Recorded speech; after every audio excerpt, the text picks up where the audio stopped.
Hey guys, welcome back. This is Samantha, color specialist here at eSalon. Today I'm going to be showing you how to apply our tint rinse. This is a boosting shade in the mahogany copper tone. This is a really great product for anyone who is looking to add a little bit of vibrancy to their color.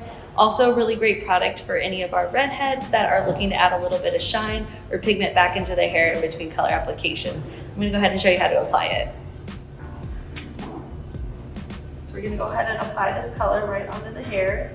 As you can see, it has really rich mahogany and copper undertones to it.